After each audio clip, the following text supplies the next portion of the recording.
Good evening to all of you. Tonight we're learning more about what led up to the murder of a 101-year-old woman by, as police are telling us, her own neighbor. That man is 54-year-old Gregory Jesmer. He is charged tonight with murder and endangering the welfare of a child.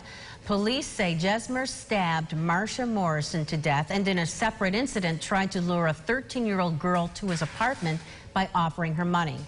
Morrison's family and her neighbors are devastated, and they spoke today to Selena Lewis. Michael Akins thought that when his 101-year-old aunt passed, it would be from old age. I think at 101, I think she just deserved to just go in her sleep, and not a violent death. His family is shaken that someone would so brutally murder a woman so defenseless and so kind. From a family perspective, it's very hard to deal with and to understand how somebody could do that to a lady who was 101 years old. Morrison's next-door neighbor says she was still very active, full of life, and incredibly generous. She was just a sweet old lady, For her 100th birthday, she brought us cake. At holiday time, she would bring us over cookie trays, so she was sweet.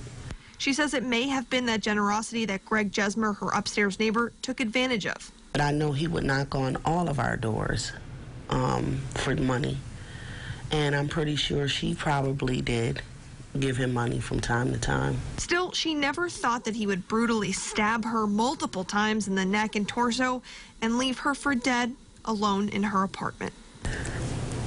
I'm just speechless. I have no words for that.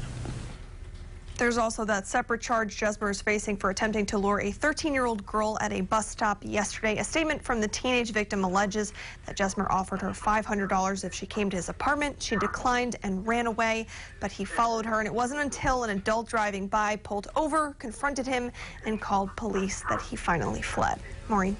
Selena, thank you. Prosecutors say Greg Jesmer had a criminal history, including several DWIs, but that this was his first violent offense. He pleaded not guilty today, despite making admissions to police, and he's being held this evening without bail. Police are searching